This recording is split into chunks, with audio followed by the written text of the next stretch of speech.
Hoje, domingo, dia 10 de setembro de 2023, tivemos uma espécie de semana, de fim de semana prolongado. Todo mundo conseguiu aproveitar aí o fim de semana? Deu para descansar pelo menos um pouquinho, né? Que, de certa forma, é sempre bom poder descansar um pouco mais. Propiciou, inclusive, que no dia do feriado, dia 7 de setembro, nós tivéssemos o nosso Happy Day, que foi muito bom. Inclusive, você que não esteve lá, infelizmente, perdeu uma ótima oportunidade de comunhão, de ver como algumas pessoas que você está acostumado a olhar aqui na igreja, ver super calmo, super amoroso, diante de alguns jogos e algumas partidas, desenvolve sangue nos olhos e vai só no pescoço do outro para poder vencer. Negócio assim maravilhoso. A gente pôde conversar mais com pessoas que a gente não consegue encontrar com frequência. A gente pôde desfrutar verdadeiramente de comunhão.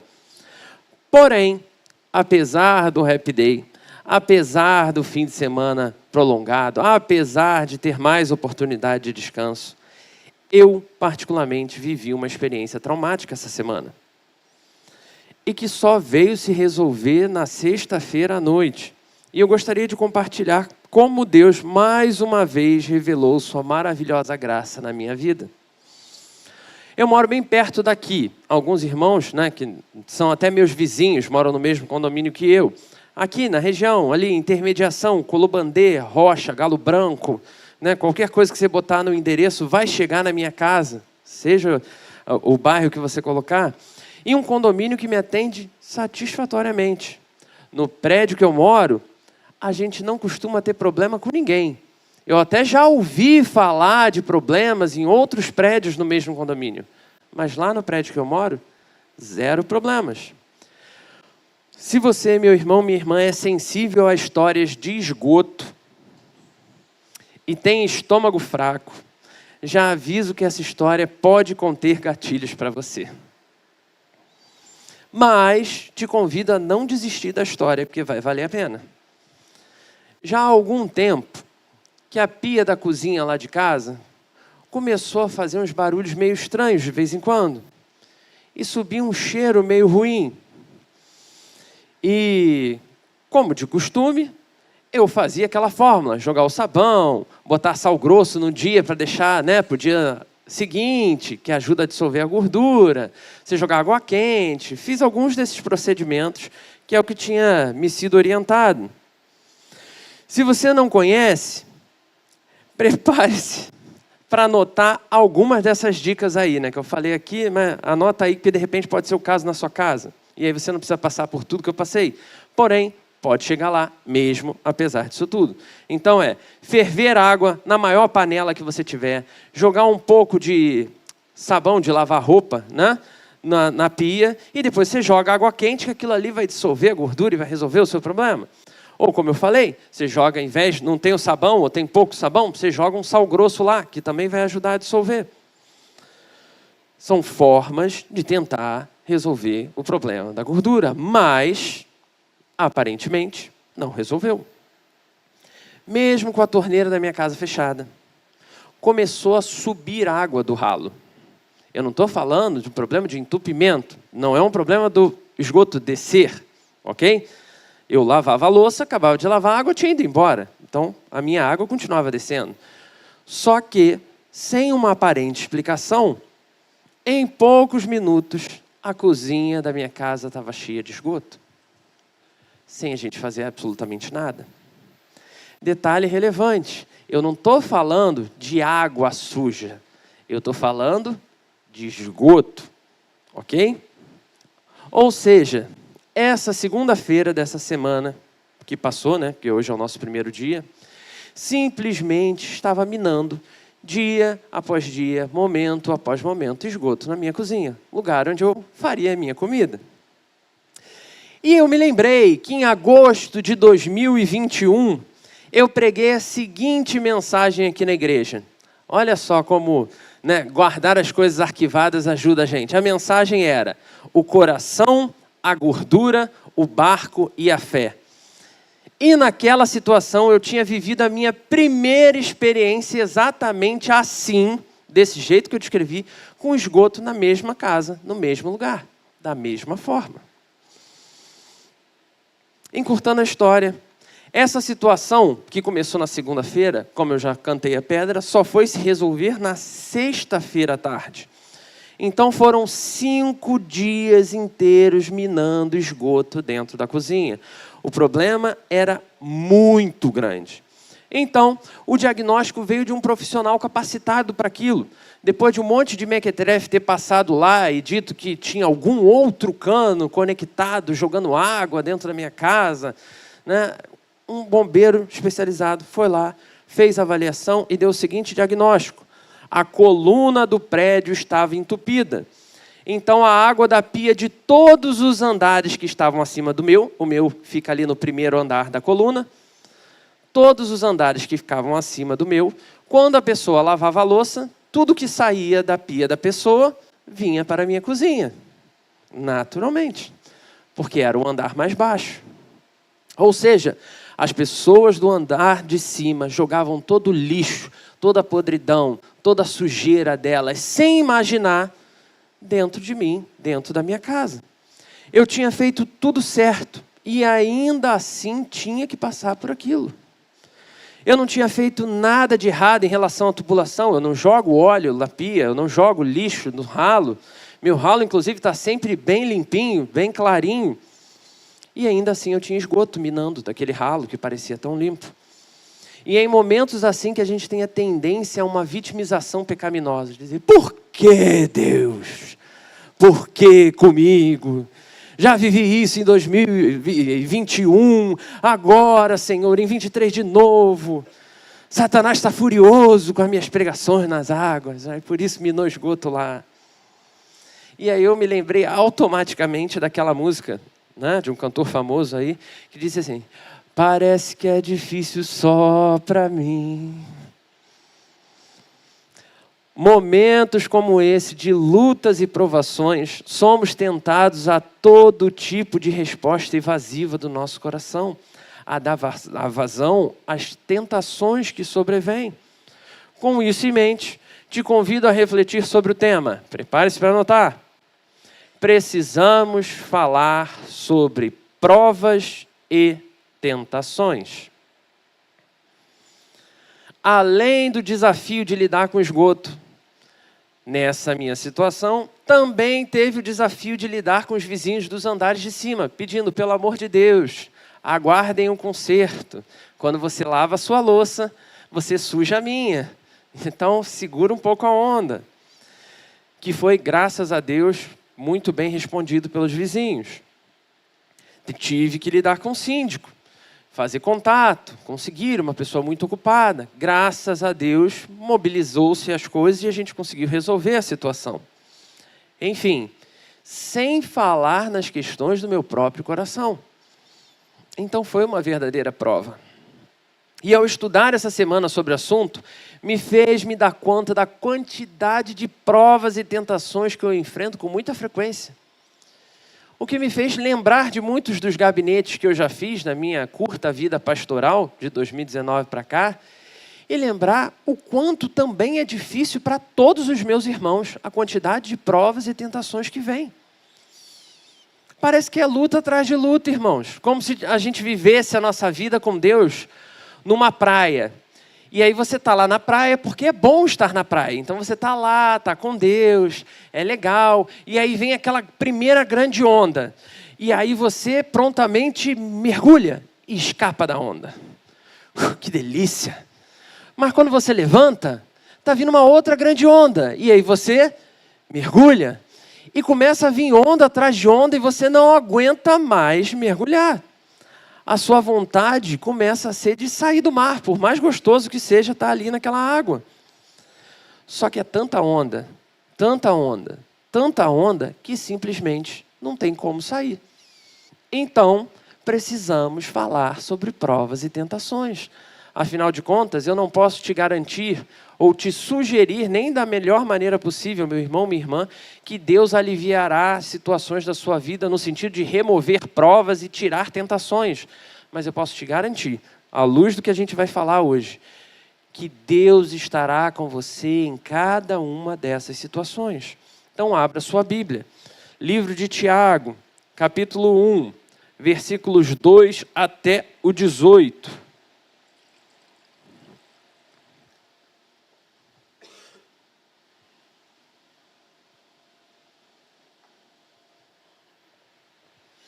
Diz assim a palavra do Senhor: Meus irmãos, considerem motivo de grande alegria o fato de passarem por diversas provações. Pois vocês sabem que a prova da sua fé produz perseverança. E a perseverança deve ter ação completa, a fim de que vocês sejam maduros e íntegros, sem que falte a vocês coisa alguma. Se algum de vocês tem falta de sabedoria, peça a Deus, que a todos dá livremente, de boa vontade, e lhe será concedida. Peça, porém, com fé, sem duvidar, pois aquele que duvida é semelhante à onda do mar, levada e agitada pelo vento. Não pense tal coisa que receberá coisa alguma do Senhor. Não pense tal pessoa que receberá coisa alguma do Senhor, pois tem mente dividida e é instável em tudo o que faz. O irmão, de condição humilde, deve orgulhar-se quando estiver em elevada posição. E o rico deve orgulhar-se caso passe a viver em condição humilde, porque o rico passará como a flor do campo. Pois o sol se levanta, traz o calor e seca a planta. Cai então a sua flor e a sua beleza é destruída. Da mesma forma, o rico murchará em meio aos seus afazeres. Feliz é o homem que persevera na provação, porque depois de aprovado, receberá a coroa da vida que Deus prometeu aos que o amam. Quando alguém for tentado, jamais deverá dizer: estou sendo tentado por Deus, pois Deus não pode ser tentado pelo mal, e a ninguém tenta. Cada um, porém, é tentado pelo próprio mau desejo, sendo por este arrastado e seduzido. Então esse desejo, tendo concebido, dá à luz o pecado, e o pecado, após ser consumado, gera morte. Meus amados irmãos, não se deixem enganar. Toda boa dádiva e todo dom perfeito vem do alto, descendo do Pai das luzes, que não muda como sombras inconstantes. Por sua decisão, Ele nos gerou pela palavra da verdade, a fim de sermos como os primeiros frutos de tudo o que Ele criou. Sempre que eu penso em provas e tentações, meu coração corre para esse texto. E eu já deixo a dica para você, diante as muitas provas e tentações que devem surgir na sua vida. Texto direto que nos faz repensar uma série de coisas sobre as quais gostaria de te convidar a analisar o seu coração nessa manhã. Eu sei que às vezes a gente ouve algumas coisas e a tendência do nosso coração é correr: poxa, essa mensagem era ideal para fulano, ele tinha que estar aqui. Mas eu te desafio a pensar no seu coração, olhar para você. Os tempos em que essa carta foi escrita eram tempos de duras provações. Os crentes daquele período tinham que enfrentar a perseguição, a humilhação, um constante prejuízo, porque suas coisas eram destruídas, eram tomadas, e até a morte. Tudo por consequência de uma vida de testemunho cristão. Mas Tiago é usado como instrumento nas mãos de Deus para animar esses tão oprimidos e atribulados irmãos naquela situação. Ele estabelece a conexão entre alguns elementos que parecem contraditórios. Quando ele diz que a gente tem que ser alegre na provação, como que eu vou ser alegre no momento difícil? Ou como o pobre ficar numa posição boa, ou o rico entender que tudo que ele tem não é suficiente? No versículo 2, a ligação se estabelece exatamente entre a alegria e as provações. Tipo, está minando esgoto na sua cozinha? Então fica alegre. fica feliz. Aí aquele tipo do otimista, né? Parece que a gente vai falar só da coisa boa. Pensa, tem tanta gente que não tem nem cozinha. Você tem, então está minando o esgoto na sua? Pelo menos você tem cozinha. Como de verdade conseguir ficar feliz sem ser mais uma falácia, mais uma mentira para a gente, ou uma alegria dissimulada? A explicação surge logo nos versículos 3 e 4. Pois vocês sabem que a prova da sua fé produz perseverança. E a perseverança deve ter ação completa, a fim de que vocês sejam maduros e íntegros, sem que falte a vocês coisa alguma. E esse vai ser o nosso primeiro ponto. Nosso primeiro ponto de reflexão dessa manhã é: a prova testa o seu coração. A prova que vier, a provação que vier, vai testar a sua fé, meu irmão, minha irmã. Eu sei que na minha geração, e olhando assim pelo menos, todos são da minha geração para gerações, assim a maior parte, né, da minha geração para gerações anteriores. Então, eu sei que a gente cresceu ouvindo aquele jargão, né, maravilhoso. Prova, não prova nada. Isso muito baseado nas provas escolares, afirmando que boas notas não significam pessoas melhores. Isso é um fato. Às vezes você vai ter aquela criança que ela tem uma nota boa, mas ela é extremamente arrogante, pirracenta. Então, a nota, de fato, não prova algo além do que aquele conteúdo. Nem Tiago, muito menos, está sugerindo tal coisa quando ele fala de prova. Mas o que ele está atestando, confirmando, é que são nas provas, é na dificuldade, é na luta, é no meio da tribulação, que a nossa fé, de fato, será atestada ou refutada. Quantas vezes eu ouvi pessoas dizerem que crente não devia ir para a faculdade? E você já deve ter ouvido alguém falar sobre isso. Ou que não deveria ver tal filme, porque aí vai cair. Ou ir a tal lugar, porque não é lugar de crente. Tudo com aquela ideia de contaminação. O crente é alguém muito puro, muito santo, muito ali, semelhança de Jesus Cristo na terra. Se ele chegar num lugar contaminado desse, ele vai se sujar e se perder. Porque esses lugares, essas coisas, essas pessoas, os contaminariam de toda e qualquer forma. Dos terríveis... Aí, presta atenção, meu irmão. Presta atenção, senão você vai achar que eu falei o que eu não falei. Dos terríveis pensamentos marxistas e esquerdistas. É isso mesmo que eu falei. Aos terríveis pensamentos neoliberais moralistas. Então, se não ficou claro para você, seja o povo que adora ideologia de esquerda, seja o povo que adora ideologia de direita, ok? O Centrão também tá, mas, enfim, deu para entender qual é a questão aqui, né? Então, se você, de repente, começa a estudar, é praticamente certeza que você vai se perder. É praticamente certeza que você vai se agarrar a alguma dessas verdades como absoluta na sua vida. Ainda temos a coragem de pegar uma citação do texto de Paulo, na carta aos Coríntios, tirar do contexto do que o irmão falou lá para os outros e mandar na lata aquela famosa frase, aquele famoso versículo que eu sei que você já sabe antes de eu falar. A letra mata, mas o espírito vivifica. Então, se você estuda muito, se você pesquisa demais, você vai acabar se perdendo, vai acabar se afastando. Como se universidade, pesquisa, produção científica fossem sinônimos de existência da fé. E, historicamente, e até pelo que o Tiago está dizendo aqui, é completamente o oposto. Essa forma de olhar para a vida nasce dentro da igreja. E da igreja passa a servir ao mundo. O problema da falta de solidez na fé é a única responsável por pessoas se afastarem de Deus quando chegam na faculdade. Ou por pessoas se afastarem de Deus depois de assistir determinado filme. Ou pessoas se afastarem de Deus depois de irem a determinado lugar. Qual é o problema? A falta de solidez na fé. Assim como é o mesmo problema em diversas outras situações que consideramos determinantes para o afastamento definitivo de Deus, como a gente já falou aqui. Quando a gente diz, não, mexeu com maconha é reversível. É cigarro? É reversível. Usou crack? Já era. Agora Deus não tem mais solução para essa vida. Meu irmão, isso é mentira. Deus age no vício que você acha mais leve, que não deixa de ser vício, como Ele age no vício mais pesado e mais complexo que você conheça.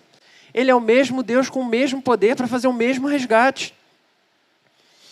Por isso, não é a prova que determina absolutamente nada.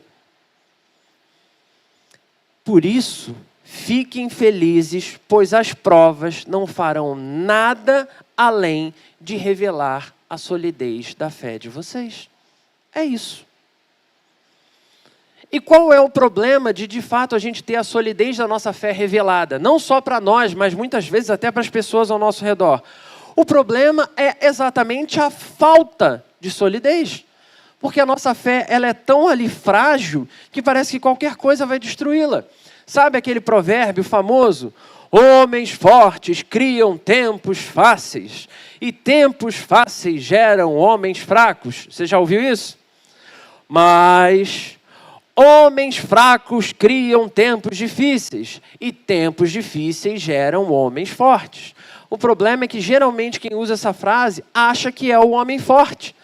E quem é o homem fraco é o que vem depois dele, porque se eu sou forte, o que vem depois de mim tem que ser fraco. Porque eu já fiz, eu sou forte, então eu fiz o bom. O que está vindo depois é que é responsável pelo mal. Sendo que o princípio do provérbio seria o oposto. Todos se verem como nessa necessidade de se esforçar mais, porque os tempos são difíceis. Se a sua fé depende de uma vidinha, muita atenção, se a sua fé depende de uma vidinha água com açúcar para poder existir, é porque o seu Deus é fraco demais para suportar você em tempos de dificuldade, em tempos de calamidade. Aí sim, é uma fé que não vale a pena, uma fé que a gente deve abandonar. Porque esse Deus que responde a essa fé não tem solidez para te sustentar. Só tem um problema, esse certamente não é o Deus da Bíblia. Não é esse Deus que as Escrituras nos apresentam. Perceba que não é a crise que produzirá uma fé forte e relevante. A crise, a prova, a luta apenas revelará a qualidade da nossa fé, revelando o verdadeiro fundamento do nosso coração. Exatamente como a gente canta naquela canção. Cada vez que a minha fé é provada, tu me dás a chance de crescer um pouco mais. Quando você sabe aonde a sua fé está realmente firmada, meu amigo, vai vir um problema, vai doer pra caramba. E eu não vou te iludir que não vai doer, porque vai doer. Prova é difícil, é luta, é complicado. Só que a gente tem a certeza de quem está com a gente. E quem está com a gente é forte o suficiente para fazer a gente seguir em frente. Como professor, não passamos problemas de química e de física para crianças de 5 anos de idade. Por que a gente não faz isso? Porque elas não têm condição de desenvolver tais raciocínios complexos. Estou falando crianças normais, tá, gente? Crianças dentro de um desenvolvimento padrão, né?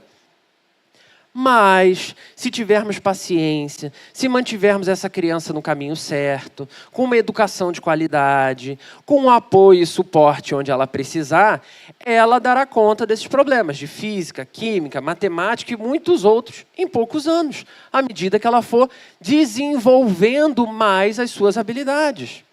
Para isso, será necessária muita perseverança. Muito esforço dos pais ali em cima, dos cuidadores, dos professores. Calma, não entendeu que 1 mais 1 é igual a 2? Então olha para a laranja. E agora? A prova não é o fim. Assim como a prova não é o que determina a nossa fé. A prova apenas revela que tipo de fé nós temos. Ela revela a natureza do seu coração. Então, não devemos ter medo das provas que vierem. Devemos ter medo de seguir com uma fé frágil e inútil, que não nos move em direção ao crescimento, que não acrescenta nada na nossa vida. Essa fé, sim, deveria encher o nosso coração de desespero.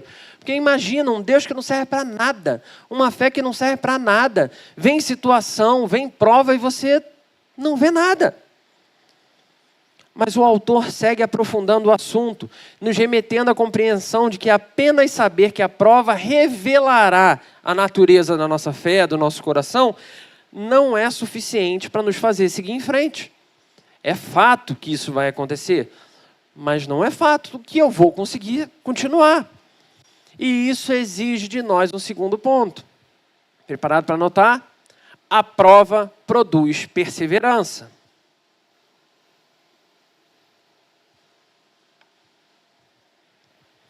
Então, a prova testa o nosso coração, ou a prova testa a nossa fé.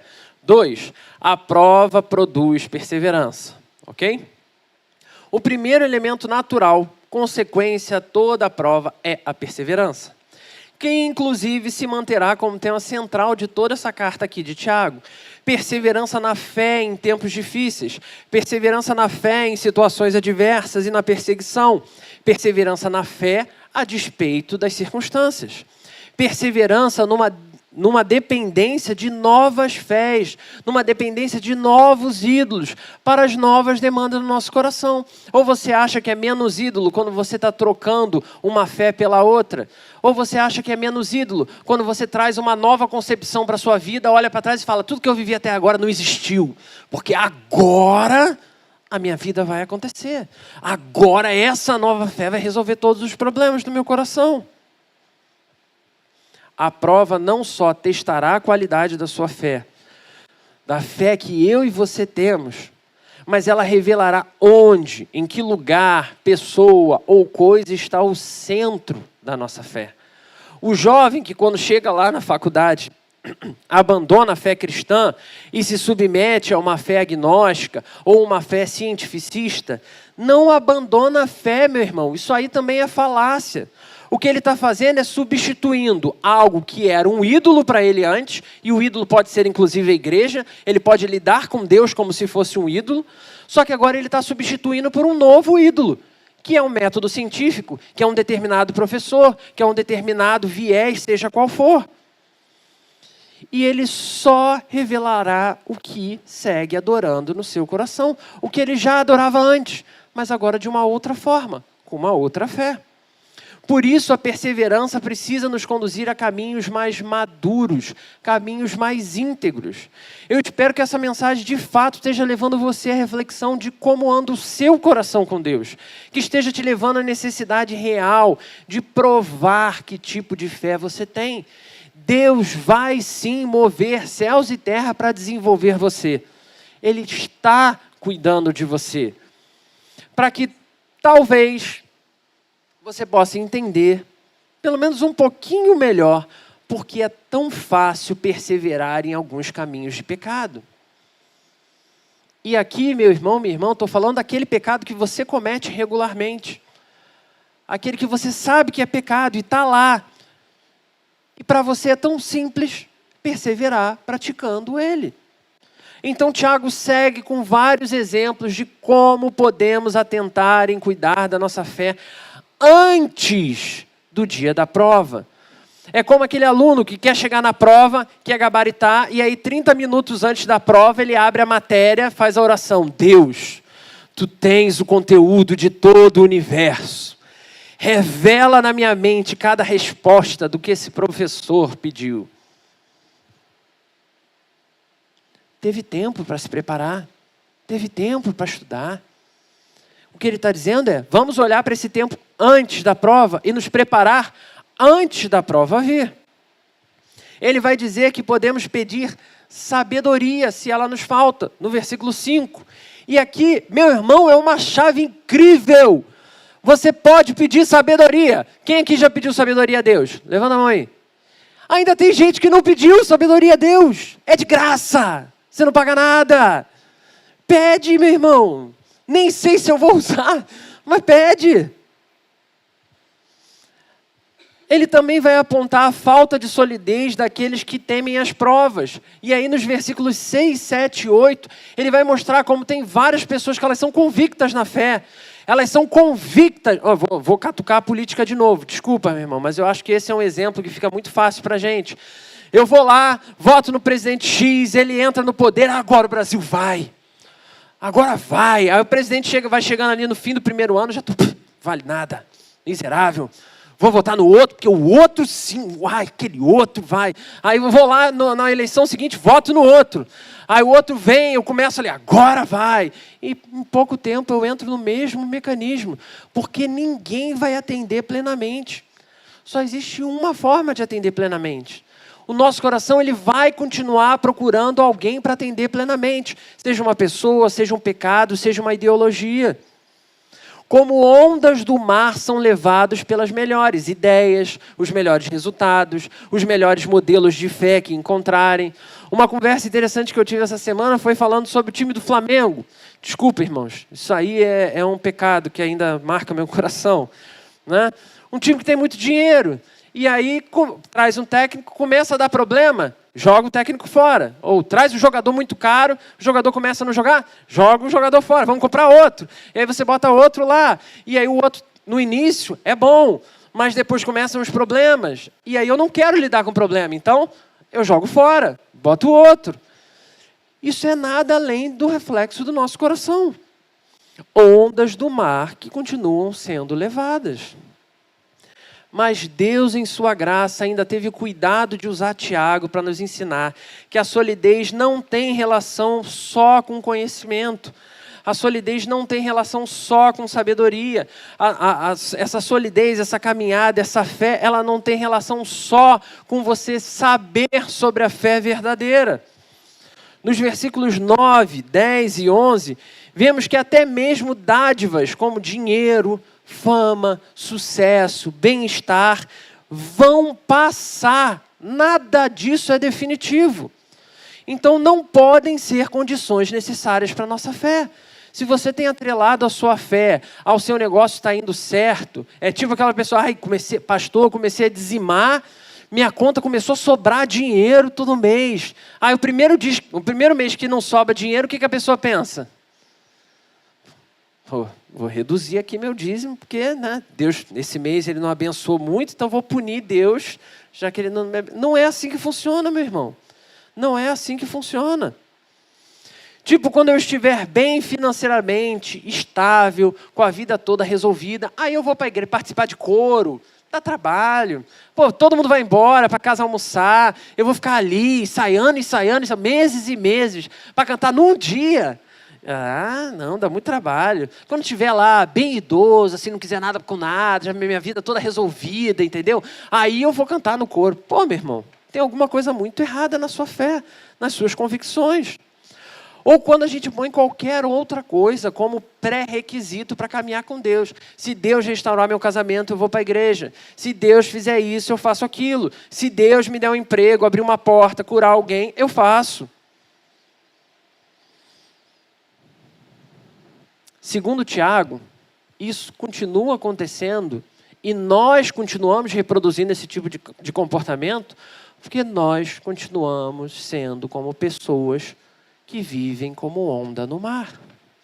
E quando tiverem a fé provada, vão ser conduzidos para onde a maré estiver empurrando, para onde parecer mais fácil. Não será nosso foco hoje, mas cabe ressaltar 2 elementos inseridos à perseverança nesse texto. O primeiro deles é a humildade e o segundo é o contentamento, que eu acho que vale um dia a gente falar só sobre contentamento.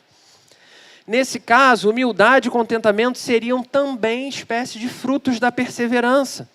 Um cristão humilde consegue entrar numa faculdade e com humildade ouvir o que será ensinado lá. E ele vai passar por uma série de provas de fé. E assim, eu conheço, só olhando aqui, eu consigo ver vários irmãos formados em várias áreas diferentes que tiveram dilemas de fé, mas correram para as Escrituras para responder. E fundamentaram a sua fé. E defenderam as suas convicções. Pois é necessário humildade para aprender, irmãos. É necessário humildade para a gente crescer do jeito certo. Todas as vezes que paramos para ouvir uma pregação, o que está acontecendo é um teste da nossa humildade. Porque o pregador, ele vai ter deficiências em áreas que você é bom. Você, com certeza, com o volume de informação que a gente tem hoje, você acreditar que você só vai assistir pregação num dia que alguém souber mais que você em tudo, meu amigo, acabou, vai ser difícil esse negócio.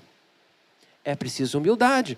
Assim como a gente precisa de humildade quando a gente vai assistir uma palestra de qualquer tema. se for sobre um assunto pertinente, se a pessoa falar com propriedade, se aquilo realmente fizer sentido, a gente para e dá ouvido. E o que acontece quando parece que é contrário ao que eu quero, não é o assunto da forma certa, está abordando da forma errada?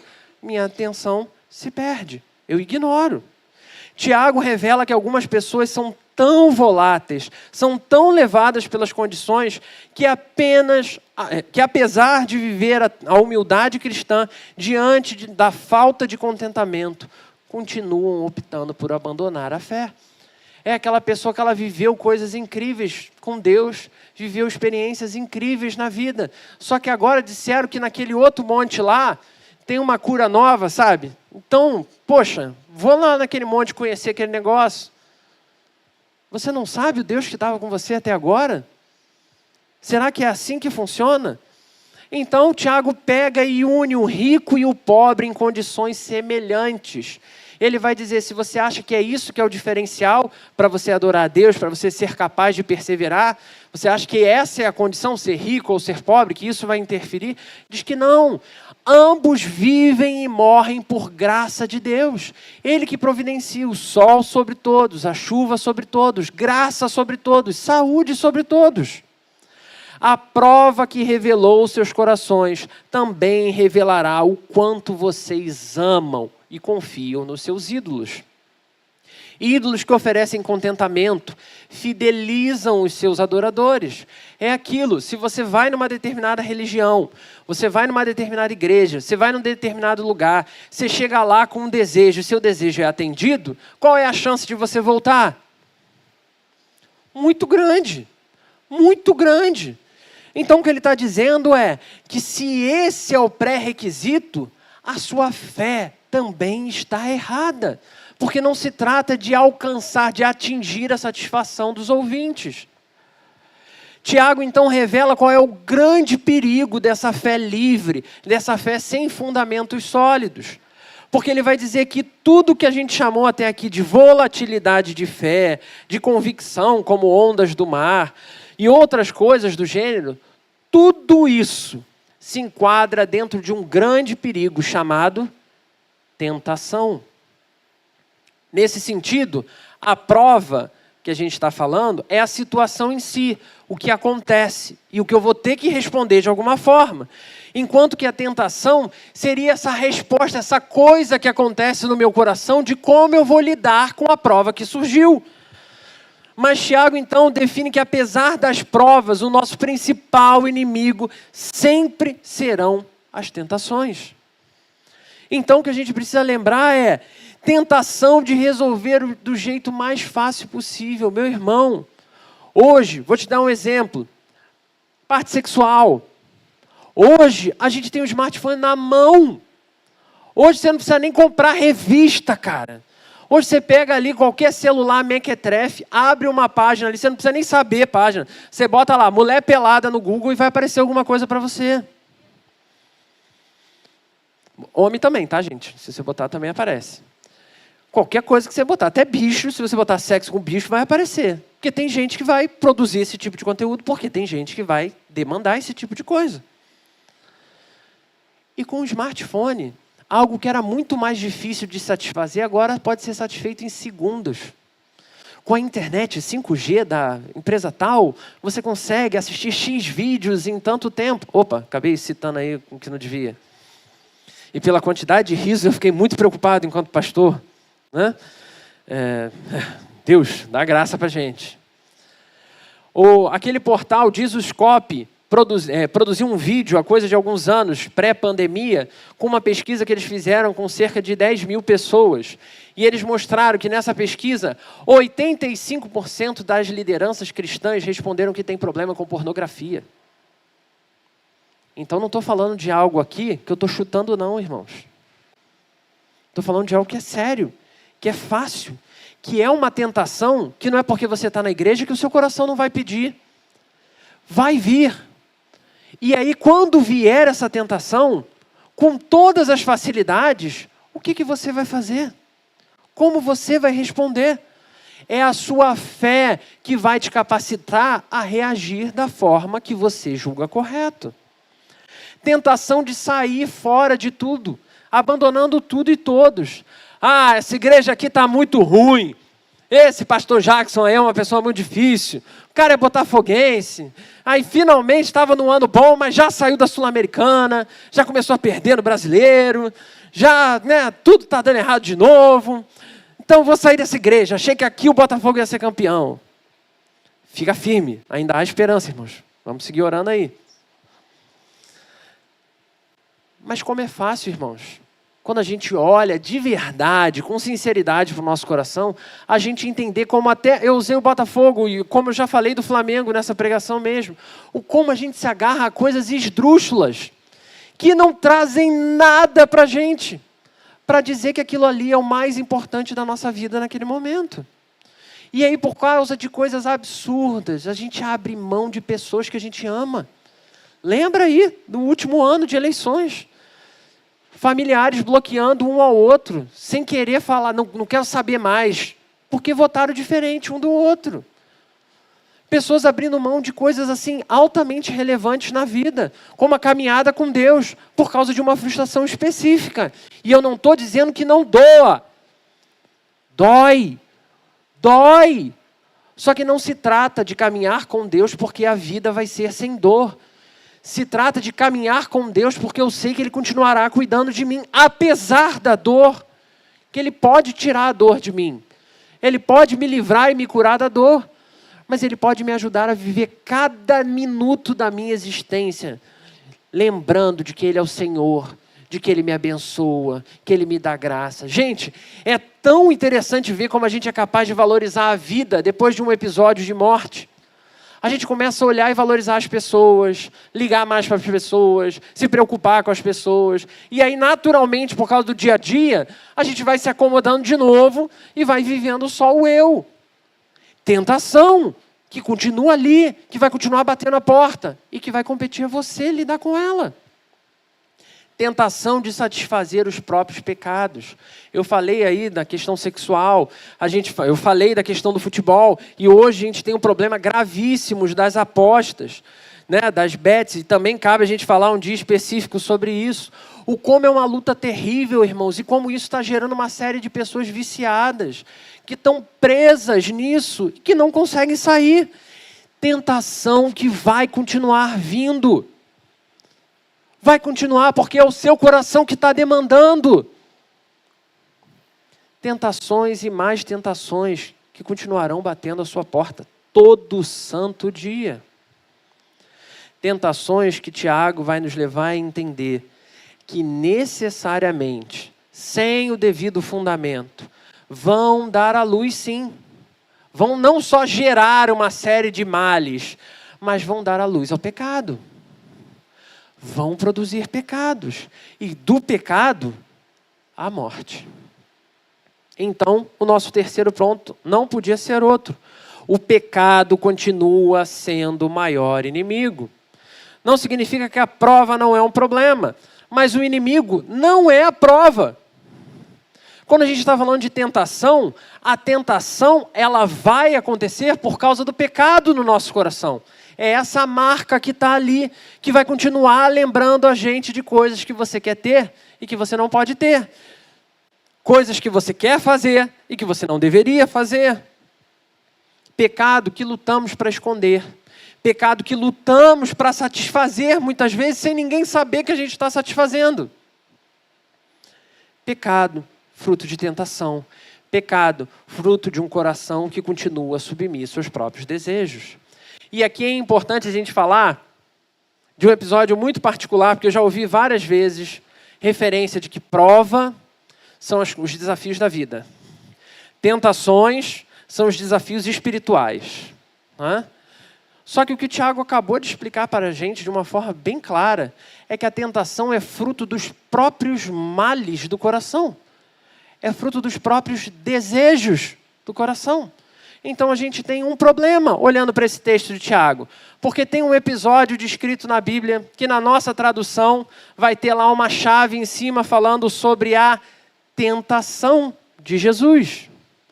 E aí o que eu preciso te perguntar, se tentação é fruto de um coração pecaminoso, como Jesus foi tentado?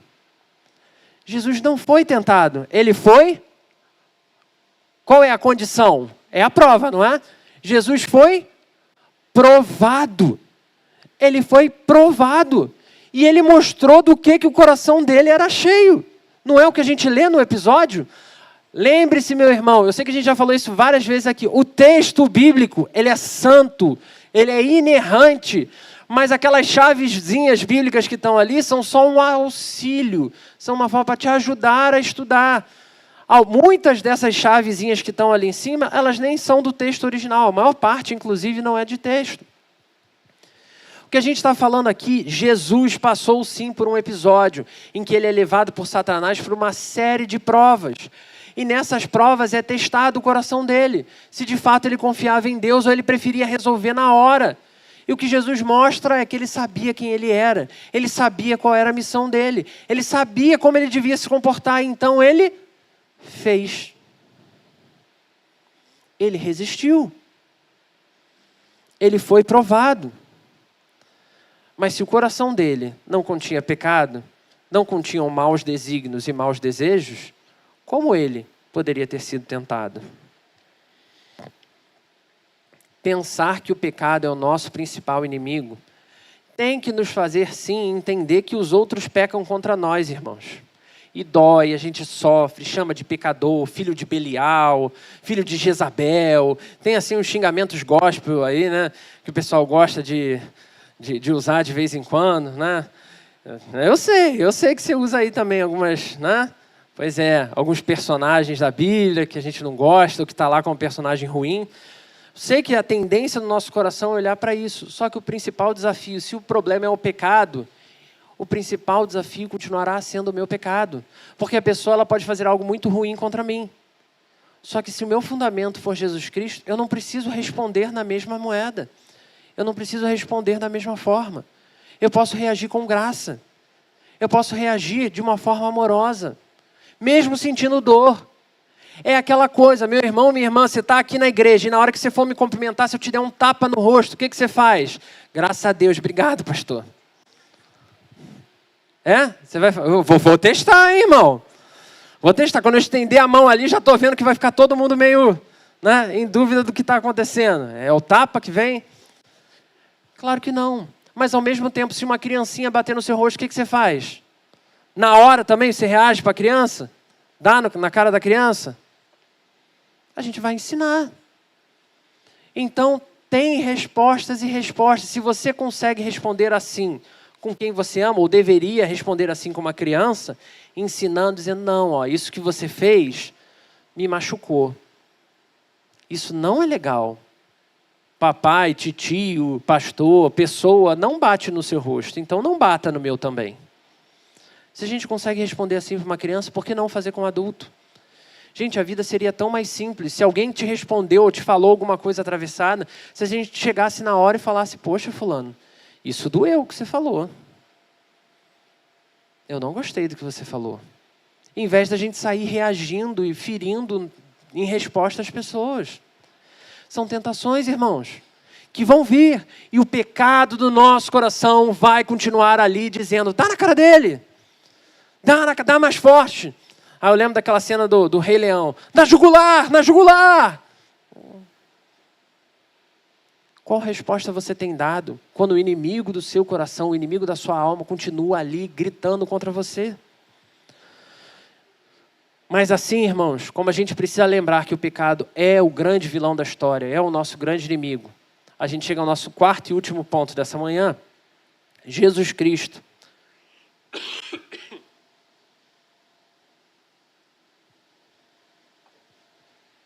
Jesus Cristo continua sendo o grande Salvador, o grande herói. Não é você. Infelizmente, você não é o grande herói que vai resolver. Você não é a grande heroína dessa história. Jesus é o soberano. Jesus é o ser que entrou na vida de Tiago e mudou Tiago por completo. Talvez você não saiba da história de Tiago. Esse Tiago aqui é um Tiago muito próximo de Jesus. Quando a gente pesquisa um pouquinho mais, a gente descobre que esse Tiago, ele era irmão de Jesus. Foi alguém que teve dificuldade de lidar com aquela realidade de fé ali.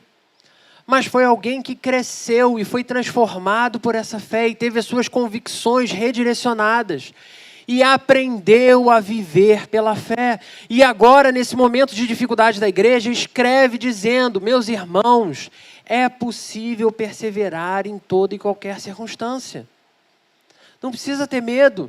Não, eu brinquei, né? A gente falou sobre informações há 15 dias atrás. Eu brinquei sobre a questão da inteligência artificial. Como tem gente que, meu Deus, a inteligência artificial é a besta que emergiu, sei lá de onde, e que vai dominar o mundo e tal. Meu irmão, minha irmã, não precisa ter medo. Até porque todo o caos que está descrito em Apocalipse é superado por toda a graça e esperança que contém no livro de Apocalipse. Então, vai vir caos, vai vir desgraça, o amor vai se esfriar, a vida vai ficar mais difícil, mas Jesus ainda estará lá, Ele ainda vai ser a esperança, Ele ainda vai sustentar os seus. Você se lembra daquele exemplo que eu dei da gordura na minha casa lá, do esgoto? Lembra? Lembra, irmão? Obrigado. Tem tudo a ver com o que o Tiago acabou de falar. Porque todo esse sistema que acontece ali é exatamente como funciona o meu e o seu coração. Exatamente como funcionam os nossos corações. Eu, nessa história, continuo sendo eu mesmo. Ok? Lá na minha casa, que está vazando gordura. E aí eu te convido a se pensar na mesma condição que eu, na mesma história. Então, uma vez que você entendeu que você está lá na sua casa e que toda aquela analogia é o seu coração, o que seria o pecado nessa história? O pecado é aquela gordura, é aquela imundícia, é aquela sujeira que vai sendo acumulada ali aos pouquinhos, que vai fluindo ali por dentro de você e você não vê. É tudo que sai um pouquinho de você hoje, um pouquinho de você amanhã. Só que mais do que isso, não é só a minha gordura, a minha sujeira, das coisas que eu faço, que eu penso, que eu vejo, que eu vivo, que eu sinto, mas também a sujeira e a gordura dos pecados das pessoas que vivem ao meu redor, que marcam a minha vida, que pecam contra mim, que me ofendem, que vão deixando vários substratos de sujeira, de gordura, de pecado em mim. Pessoas que me fazem sentir, pensar e fazer coisas pecaminosas. Então é certo, meu irmão, minha irmã, que por si só esse mecanismo em algum momento vai entupir. E quando entope, é aquele momento que você vai para uma discussão por causa de um motivo bobo e fala um monte de coisa que não devia, porque todo o esgoto do seu coração vaza de volta em cima de alguém. E geralmente em cima de alguém que não tem nada a ver com a história. Você é esse mecanismo como eu sou esse mecanismo. É um mecanismo que em si a tendência é o fracasso. Porque não tem produto de limpeza que eu coloque suficiente que vá deixar toda aquela parede limpa. Mas, apesar disso, precisamos falar de provas e tentações, porque esse mecanismo não termina quebrado. Esse não precisa ser o fim. Pois Jesus Cristo segue sendo o encanador. Ele segue sendo o perfeito bombeiro hidráulico capaz de desentupir toda e qualquer situação. Não importa quantos anos de lixo e pecado foram acumulados. Não importa o quão profundo você acha que esteja preso. O quão grande e poderosa seja a prisão que reteve o seu coração. Isso não importa, porque o poder de Jesus é maior e mais intenso do que qualquer entupimento. Ele segue o mesmo poderoso Deus capaz de restaurar todas as coisas. Ele pode transformar o seu completamente entupido e podre coração em um coração alvo mais que a neve. Para recomeçar tudo de novo na sua jornada do dia a dia. Então confia nele. Porque a prova, eu não estou falando do que eu acho. A prova vai passar. Vai passar. A tentação vai passar. Nem que seja pela consciência de que um dia você vai morrer, meu irmão, minha irmã. E aquilo não mais será um problema para você. Vai passar.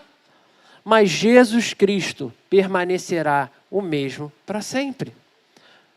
Agora eu preciso te perguntar, o seu ídolo, o ídolo do seu coração, ele faz isso por você? Se dispõe a limpar você o quanto for necessário? Ele se dispõe a abrir mão da vida dele, do que ele é, da sua glória, por amor de você?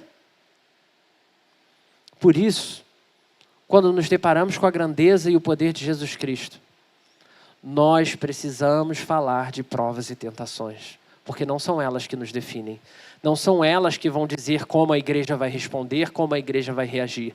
Ai, mas e se a igreja for perseguida daqui para frente? Ai, mas e se tudo der errado? O Senhor seguirá no curso da história. E eu confio nele, não no governo. Eu confio nele e não no dinheiro. Eu confio nele e não nas minhas forças. Eu confio nele e não no que eu sou capaz de produzir. É isso que Tiago está dizendo aos nossos irmãos. Confiem no Senhor. E ele termina exatamente com as seguintes palavras, 16 em diante. Meus amados irmãos, não se deixem enganar. Toda boa dádiva e todo dom perfeito vem do alto, descendo do Pai das luzes, que não muda como sombras inconstantes, como o meu coração, como o seu coração. Por sua decisão, Ele nos gerou pela palavra da verdade, a fim de sermos como os primeiros frutos de tudo que Ele criou. Todo esse versículo 18, meu irmão, minha irmã, é apontando para uma única pessoa. A pessoa que lá em João 17, ao fazer a oração sacerdotal, vai dizer que Ele está disposto a intermediar essa relação com os homens. Ele foi usado pelo Pai para levar a mensagem, a palavra da verdade para os homens. Ele é a própria palavra da verdade. Quem é essa pessoa? Ele vai chegar ao ponto de um trecho que a gente citou aqui recentemente, que quando ele pega, ele diz, conhecereis a verdade e a verdade vos libertará. Esse é a palavra da verdade. Esse é Jesus Cristo. Ele é a decisão gerada em Deus para santificar um homem pecador como eu e você. Para que ele fez isso? Para que eu e você pudéssemos ser de novo como ele fez o projeto para ser lá no início. Projeto perfeito, sem influência do pecado, sem dor, sem situações de prova, sem tentações, sem corrupção ao pecado, mas na perfeição eterna com Deus. Hoje, meu irmão, minha irmã, eu preciso te lembrar, não existe nenhuma chance, zero chance, de você viver uma vida sem nenhuma prova e sem nenhuma tentação. Zero chances. Pode sim ser, como a gente brincou aqui mais cedo, uma vida até bem mais ou menos, bem água com açúcar, sem muita dificuldade para lidar. Mas não significa que não houveram provas, não significa que não houveram tentações. Mas o que eu posso te garantir sempre é que o fim que Deus prometeu para aqueles que o amam é certo. Que Ele, apesar da podridão do meu coração, me chamou para algo diferente. E Ele está no projeto de melhora da minha vida. Ele faz parte do projeto da sua vida? Ele conduz o seu coração? Ele é o fundamento de tudo que você acredita? Que hoje, diante do Senhor, você se lembre que a prova e a tentação vão vir, mas o Senhor estará com você em cada uma delas. Convido você a fechar os seus olhos. Vamos falar com Deus. Deus, falamos de algo que é muito difícil para nós, Senhor. Provas que vêm e nos fazem acreditar que é melhor, inclusive, morrer, Senhor, do que dar mais um passo. Tentações que nos fazem agir das formas mais terríveis, Senhor. Tentações que nos levam a cometer pecado contra nós mesmos, contra as pessoas que a gente ama, contra, Senhor, instituições que a gente ama, contra tantas coisas, Senhor. Tem misericórdia de nós. Ajuda-nos, Senhor, a de fato identificar toda a podridão do nosso coração. Ajuda-nos, Senhor, a parar de transferir isso para os outros, parar de olhar como se a culpa fosse de tudo menos de nós mesmos. Ajuda-nos, Senhor, a entender que o nosso principal inimigo é o pecado. Ajuda-nos a levar o nosso pecado a sério. Ajuda-nos, Senhor, a cortar todo e qualquer gatilho que nos leva a pecar, Senhor. Ajuda-nos a olhar para Jesus Cristo pelo que o nosso Senhor é. Não só alguém que nos tira do pecado, não só alguém que resolve um problema de encanamento, mas alguém que está disposto a caminhar com a gente todo dia. Que o Senhor, que o seu poder, que a sua misericórdia e a sua graça se revelem para cada um de nós nessa manhã de maneira plena. Que cada um de nós saia daqui, Senhor, de fato disposto a viver uma vida verdadeira com o Senhor. Sabendo que as nossas provas, as nossas tentações não vão nos definir, mas o Senhor é quem nos dá uma nova identidade. O Senhor é quem define o fundamento do nosso coração. Então que no Senhor sejamos habilitados a viver uma vida mais santa. Que no Senhor sejamos habilitados a lutar contra os nossos desejos pecaminosos. Que no Senhor sejamos, Senhor, não só provados, mas confirmados como filhos de Deus. Assim oramos, em nome de Jesus. Amém.